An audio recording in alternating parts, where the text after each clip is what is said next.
Well, aren't you the lucky few? 'Cause I can pull a string or two. I'm Calvin Connie, showman extraordinaire, and I'm gonna tell you all about this mighty fine affair. I am Brandon Scott Jensen. I am a year-old, Gnostic, bisexual, polyamorous, bear cub, working on becoming a muscle cub, comic book artist and script supervisor, and I am obstreperous as f***. This is me ranting about one, or more, of my more than 3,000 DVDs and BluRays. My thoughts, a look at the extra stuff you might have skipped, and sometimes exclusive behind-the-scenes stuff, because I work in film. I want a reason for this show. So stay tuned. Since these are movies that I own, it may be mostly a big love fest. Mostly.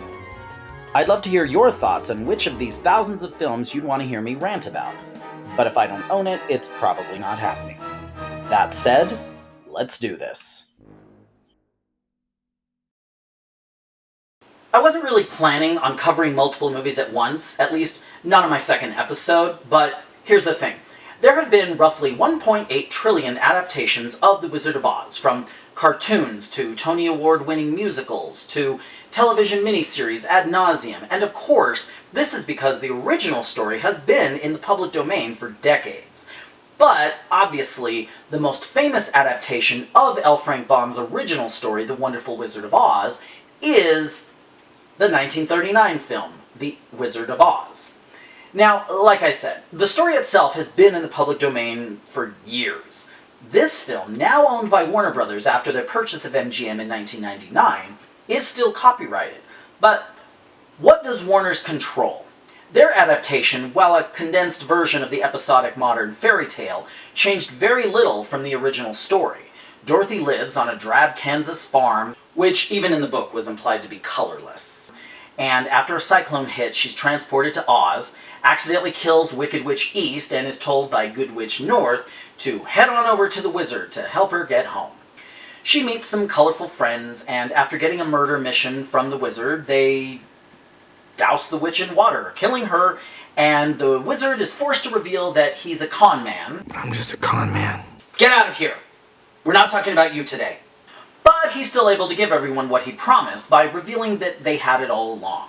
All but Dorothy, whom he tries to help, but after her dog distracts her, he's swept up, and then along comes Glinda, in the book, Witch South, to tell her that the shoes she's been wearing could have taken her home any time. Aha! There it is. That's what Warner Brothers still has under copyright. 'Cause that's basically it. They changed so little of the source material that 99% of the film is taken from elements of the book, which are now in the public domain, meaning that anyone can do anything with them.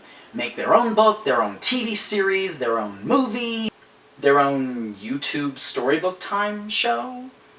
But the slippers, Warner's owns that aspect, at least the fact that they're Ruby, and they do everything they can to make sure those damn shoes and the fact that they are Ruby be the most iconic thing about the story. And I have no idea how Universal got away with using them in the Broadway show. Maybe there was money exchanged hands, maybe someone knows somebody, maybe Warner Brothers lawyers don't feel like taking on Universal's lawyers. I don't know. But the silver shoes literally turn ruby red in the play, so there you go. And, you know, fine. The shoes being ruby is a pretty big point of the film. And let me start by saying, for an 80-year-old movie, this flick holds up. The story is solid. Characters and performances are strong. In rewatching it for this rant, I found myself finally realizing why everyone wants everyone to fall in love with the Scarecrow. Whether it's the implication that Dorothy does in the film, or Wicked's Elphaba having him as her love interest. Ray Bolger's performance is just absolutely flawless. I mean, truly, it is one of the best performances I have ever seen. He's silly, he's warm, he's compassionate. Okay, and this movie is full of incredible performances, and it's got about 1.8 trillion behind-the-scenes stories, legends, and rumors, from the fact that Over the Rainbow was almost cut from the film because studio executives were nervous about their lead actor singing in a barn, to the idea that you can see a crew member hanging himself from a tree. You can't. Because they didn't. Long story short, it's a bird. You can't hang yourself from inside of a matte painting. And honestly, pretty much everyone knows all of them. By all accounts, this film sounds like it was an absolute nightmare to work on for most people involved, including poor Margaret Hamilton, who suffered third-degree burns when a trapdoor malfunctioned. But as someone who works in film and has for over 10 years, they're all nightmares at the time. Sometimes you make magic and you can look back at the fun times, and sometimes you want to burn down every human being that was responsible for creating the hell in which you had to endure. My point is that filmmaking is work. Occasionally it's rewarding and fulfilling, but it's a job for which we're paid. And sometimes well. And you know, I gotta wonder, is Oz, the movie and the books, is it just one of the most progressive projects ever made? I mean, the film, and obviously the book, passes the Bechdel test of having multiple named female characters who discuss something other than a man. The Cowardly Lion of the film is obviously coded gay, but not only is he not a villain, unlike other gay-coded characters of this time, but he's an important element, loved and sympathized with almost immediately by Dorothy and company. You've got women who are going out into the world, making their own paths, sometimes with the guidance of, shocking, other women, while helping out men who fucking cry. And again, no one questions their manliness for doing so. I mean, the Tin Man is pretty much the most emotional character, because duh. He cries probably even more so than the lion, and he is clearly coded heterosexual. But again, this isn't called into question by virtue of so-called effeminate qualities. The books go on to have Ozma as a key player, and Ozma is basically transgender, which is never given a passing thought. I mean, this is the kind of thing that conservatives today absolutely lose their shit over. But everyone loves The Wizard of Oz. It's bloody timeless. Some say it's overrated, but these are mostly haters, and, you know, haters gonna hate. There's very little I can bring to the discussion of the Wizard of Oz film that hasn't been said a million times before. It's a timeless film that sort of exists in spite of itself. And because of its fame, the story, which is now public domain, does inspire hundreds of adaptations. Hell, I have a script for a pilot I wrote a while back. Maybe I'll dust that off. But there's no reason that Warner's can't join the party, and they do. You can tell it's a Warner's joint if it involves the ruby slippers. Again, except for Wicked, somehow. There was some little flash cartoon that nobody cares about, and another project that nobody cares about. But I'm bringing it up. Well, bringing up two things. The first is Tom and Jerry and the Wizard of Oz. Okay, so, have you ever seen the movie Cats Don't Dance? It was a brilliant 1999 animated film that I'll probably cover some other time because there's some fascinating stuff in there too. But at the end of this movie, we find out that the cartoon animals went on to star in films that we know in the real world to have had human stars. Singing in the Rain, that didn't have Gene Kelly, that was Danny the Cat. Beetlejuice, that starred the turtle. What was his name? TW. Yeah, well, this movie plays like someone at Warner saw those end credit gags and were like, yeah, let's do that, but like for real. Let's animate The Wizard of Oz, but add Tom and Jerry in a Rosencrantz and Guildenstern are dead kind of way. Or if you prefer, The Lion King 1.5. Hell, maybe it's because of Lion King 1.5 that this movie got made. The thing is, there was some real talent involved, especially in the animation. Now, the story is basically that Tom and Jerry were always part of the 1939 film. They were just sort of over there, and the lines that were said to them were just after or just before a scene that you didn't see. By showing that Tom and Jerry somehow sharing a dream, and us following their dream and their journey, it definitely plays up the 1939 film as a massive comedy, and honestly, there's a few laughs. if you don't take it too seriously. I did like the idea that Tom and Jerry put the bucket of water where it was in the original film, because really, why did the witch have this bucket of water just randomly there when she's allergic or whatever? In the book, it makes sense. She enslaves Dorothy, so the water is the water that Dorothy was cleaning with. But I feel it missed a couple of opportunities, like explaining the Scarecrow holding a friggin' gun, which he totally still does here. Not too surprisingly, it's from a cutscene where everyone gets weapons to fight the witch, but they could have showed that here. They also could have righted the horrific wrong of cutting the Over the Rainbow reprise from when Dorothy thinks she's gonna die. I would have loved to see that, even if it wasn't Judy Garland singing. But they totally could have used Judy Garland singing, and my voice can't get any higher. But even though they spend way too much time with the comic hijinks of Tom and Jerry getting the bucket of water, and losing the bucket of water, and getting the bucket of water, and losing it over and over, the film is still a merciful 59 minutes. So obviously, it's not the entire film of The Wizard of Oz. Once in Oz, Tom and Jerry do their own thing until catching up to Dorothy after she's met all of her friends. Like the original, there are solid performances here. Grey DeLise does a damn fine Judy Garland impression. It's subdued and it's fun. Frances Conroy has to bring her own take to Aunt Em and Glinda, and she's fantastic. Also, why has no one else ever had Aunt Em and Glinda played by the same actress? That's some inspired casting. They do cheap out, of course, because this was a direct-to-video production, but they also didn't cheap out. The layout and key animation was done by former Disney animators, including Disney and Bluth veteran John Pomeroy, and animation extraordinaire Andreas Wessel Thornton.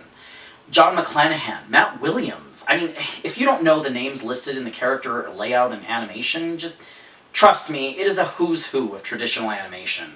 But then for the cleanup and the in-betweens and the ink and paint, for those not in the know, that's everything after the rough animation. They just shipped it off to Korea. I mean, really it makes sense financially, and it's a wonder that they even put in the effort that they did. My guess is that director Tony Cervone was behind that. I wonder if there was ever the thought to just add Tom and Jerry directly to the live-action footage of the film, a la Who Framed Roger Rabbit. That would have taken a lot more work, of course, and would have made certain interactions difficult to impossible, but I digress. This film was surprisingly not bad, given half a chance, especially visually. Tom and Jerry even have an actual story arc of becoming friends, which is handled much better than Tom and Jerry the movie. It's definitely a kids movie, but in that respect so was the original. So I'd actually recommend it as a cute companion piece to the original. Nikki Yanofsky is no Judy Garland, but her Over the Rainbow is still quite serviceable, and then I guess the film was successful because they made a sequel. So you have this original masterpiece, and then this short companion piece, and then that companion piece gets a sequel. Really, it's kind of unprecedented. The original film never had an official sequel from Warner's or MGM for that matter, even though the book had 1.9 trillion sequels, and other studios have their not sequel, not prequels. I'm just a con man. Stop it! But this companion piece does have a sequel, and here's why that really throws me for a loop. So, for this sequel, they have one of the greatest writers of comics and animation of the last 30 years. Paul, I created Harley Quinn and gave Mr. Freeze his soul, Dini. And they have him write the screenplay. Alan Burdett, whose animation resume is as long as my arm, produced it. And they have the original Broadway genie from Aladdin, Tony Award-winning James Monroe Iglehart, as the voice of the Jitterbug. Possibly most shocking, Benj Pasek and Justin Paul, the musician and lyricist of The Greatest Showman, they do the songs. Granted, this was a year before they did that show, but they were very much on the upswing, having already killed it with the Tony-nominated The Christmas Story and the Tony Award-winning Dear Evan Hansen. And they bring in these great animators I mentioned previously, along with animation powerhouse Darlie Brewster, who animated Esmeralda in The Hunchback of Notre Dame, Krista in Ferngully. the Disney Universe Family Guy sequence, It's a Wonderful Day for Pie, the Man in the Yellow Hat in the original Curious George, Ramesses in Prince of Egypt, and of course, she was the artist for Lunaria No. 6 cover from Jensen Entertainment. To come on board and do animation for this. I mean, this should be the greatest animated film of the last 20 years. I'm surprised that John Williams didn't do the music score. It really should. I was apprehensive to even watch it because it should be, but it can't be. A direct-to-video sequel to The Wizard of Oz Companion? I bought this DVD 2 years ago, and I've been scared to watch it. I don't know how to explain it, but when it was suggested that I do an Oz rant to sort of go along with The Wizard of Oz that we've been doing on my other YouTube show, I felt like this was the perfect opportunity to finally watch it. So I did, and you know, I need to watch it again. I'll be right back.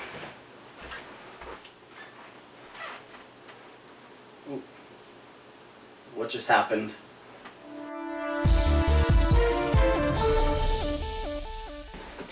Okay, I watched it again, and you know what? It's really not that bad.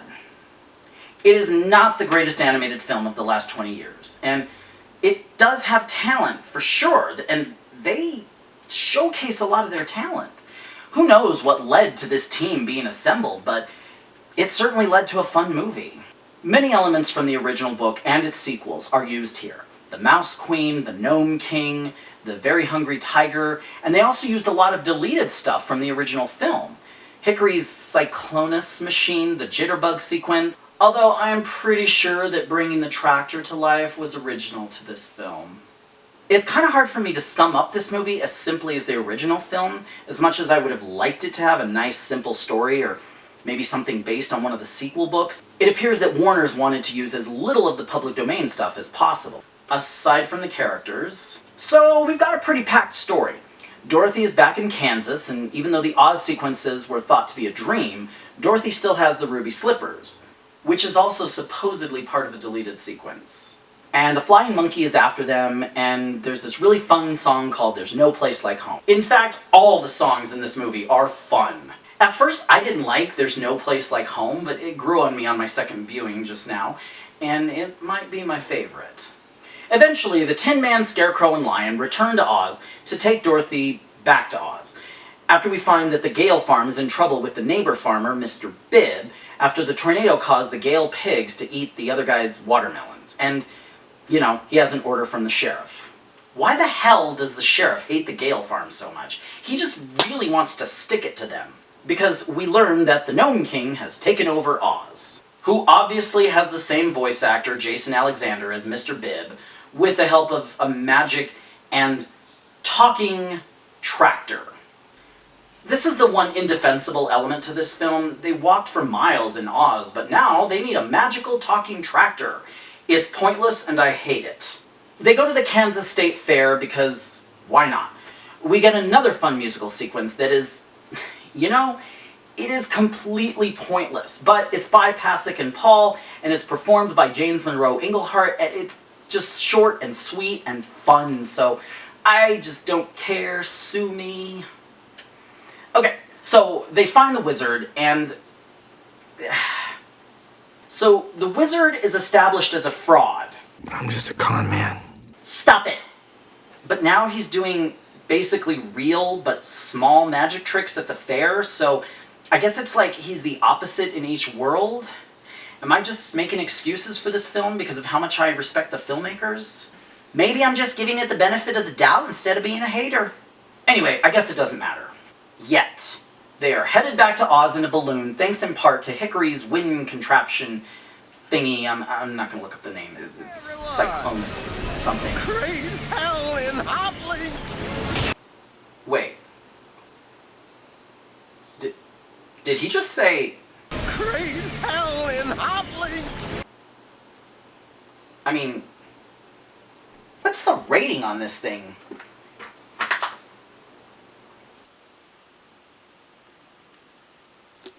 Huh. Okay. So back in Oz, we are treated to yet another fun AF song. This time the animation is just amazing.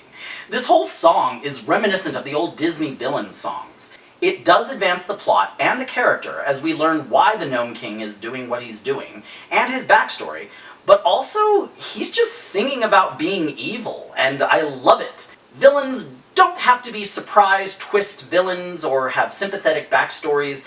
Sometimes it's okay to just let villains be villains. And don't get me wrong, I fucking love Wicked, and I really need to read that book. And the animation is just incredible. They went all out on the sequence, but soon we're back with Dorothy and Tom and Jerry, and they're back in Oz and are quickly separated into 3 groups. Dorothy and the Scarecrow, Tom and the Lion, and Toto, and Jerry and the Tin Woodsman. And I guess a 4th group if you count the Wizard. And they're off on a series of adventures and, yes, character building moments. The weakest of the character arcs is probably Dorothy, but possibly because she's already grown into the strongest member of the team. But Jerry meets a girl, and it's the Mouse Queen from the original book, and they fall in love, and it's adorable, even though I know it's a lot to ask given how much is going on, but I wish it was more of a courtship than just, you, heterosexual mouse of opposite gender, me like, on both their parts. So, hijinks ensue, and the film really, I know it's gonna sound blasphemous, but it really does come off as an honest-to-goodness sequel to the original film, with Tom and Jerry surprisingly unobtrusively thrown in. They're part of the narrative and continue their character arc from the first film, the second interquel. Anyways, they grow more as characters themselves. It's not blatantly obvious, but again, there was some real talent in this film. And they retcon Tuffy into being a mouse from the Mouse Kingdom instead of a Munchkin, which works way better. Anyway, I like it. So then the lion meets up with yet another bomb invention, the Very Hungry Tiger, and we get another fun villain song. In fact, all of the songs in this film, except the Over the Rainbow reprise and There's No Place Like Home, and its reprise, are villain songs, which, again, they're fun, and it's by the guys who wrote Dear Evan Hansen, and a ton of cool music written for stage and screen for the last 10 years. They won an Oscar for their work in La La Land. And although Oh Me Oh My might be the weakest song overall, it's still interesting to me because remember what I said about Cats Don't Dance? How the companion films seem to watch that movie and say, yeah, let's do that, but like, for real. This one really comes off like they took the cast from that movie, which is also owned by Warner's, and just tossed them into the mix. These animals, unlike the Cowardly Lion, who mostly runs around naked, wear clothes. Though the lion does suit up during this song. So you've got lions and tigers and... what? Anyway, the gnome gets a hold of Dorothy and he gets the shoes. Droopy gives some good advice on judging people who cross-dress. The shoes turn into boots, and the Gnome King sinks Oz into the underground lair. The group is reunited. Dorothy saves the day with the help of Tom, Jerry, and Glinda. Again, you gotta love the focus on the female characters. And all's well that ends well, with, again, some actual magic help from the Wizard. This film is such a fun romp. Its intended audience is certainly children. But, I mean, so was the original.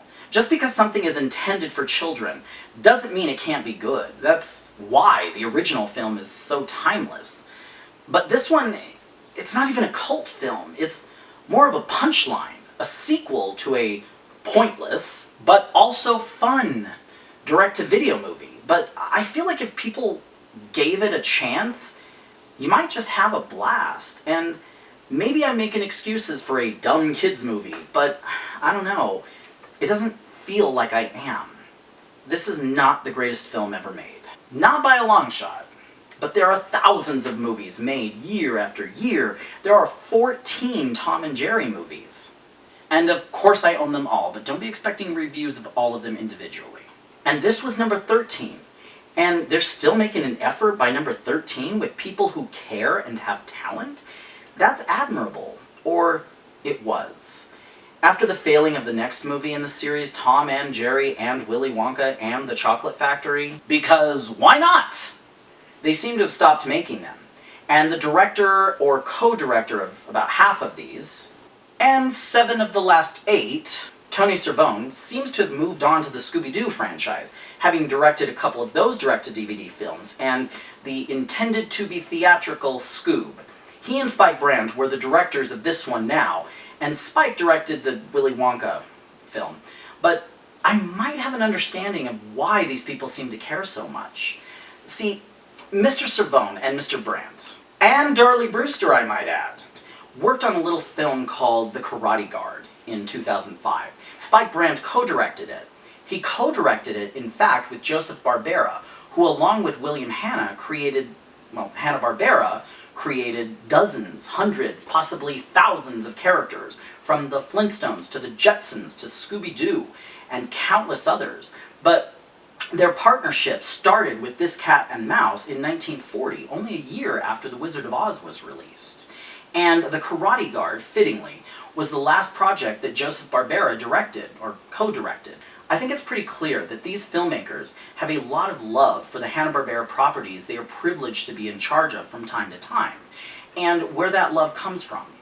And I think instead of judging it based on the fact that it's a direct-to-DVD, or the fact that the in-betweens and color were shipped off to Korea, if they would have kept this all in-house, I can't even imagine how much more gorgeous it would have been. We should let it stand on its own for what it is, because great Helen Hot Links, it's pretty damn good. As I said, I'm not trying to be the next big YouTuber, but it is still a goal to be monetized, so I would greatly appreciate it if you're not already, if you could subscribe to my channel. I need 1,000 subs and 4,000 hours of viewed videos to be monetized, so please do that. I've also created a Patreon with a link in the description below. Like many of us, my finances took a hit this year, so there's some neat stuff I'm offering if you join at certain Patreon levels. Either way, if you liked this video, you could give it a thumbs up and maybe a comment. I would really like to build a dialogue with folks. This is me ranting, so rant back. Tell me how I take Tom and Jerry movies too seriously, or that I don't take The Wizard of Oz seriously enough because it's blasphemy that these cartoons even exist. Rant back. Jesus, is that my catchphrase? Rant back?